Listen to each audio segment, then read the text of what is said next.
Hello, അങ്ങനെ ഞാൻ വാങ്ങി മീഷോയിൽ നിന്നും ഈ അഫോർഡബിൾ ആയിട്ടുള്ള ഒരു സ്റ്റോറേജ് റാക്ക്.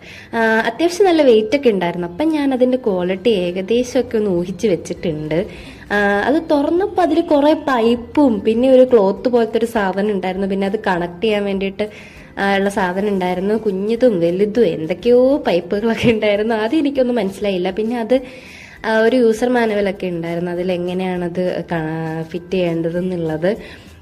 പിന്നെ ഞാനതൊക്കെ പൊട്ടിച്ച് അതൊക്കെ നോക്കി പഠിച്ച് ആദ്യം നല്ല പാടായിരുന്നു. എനിക്ക് കുറേ ഞാൻ കഷ്ടപ്പെട്ട് അത് വെക്കാൻ വേണ്ടിയിട്ട് ആദ്യം ഒന്നും പിടികിട്ടിയില്ല. പക്ഷെ ഒരെണ്ണം മനസ്സിലായി വന്നപ്പോഴേക്കും അത്യാവശ്യം ബാക്കിയുള്ളതൊക്കെ സെറ്റ് ചെയ്യാൻ പറ്റി.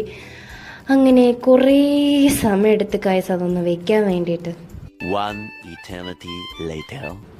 അങ്ങനെ ലാസ്റ്റ് ഇതാ ഈ ഒരു രൂപത്തിലെത്തി. എന്തായാലും എനിക്കിഷ്ടപ്പെട്ടു. അപ്പം അത്രയുള്ള അടുത്ത വീഡിയോ കാണാം. ബൈ.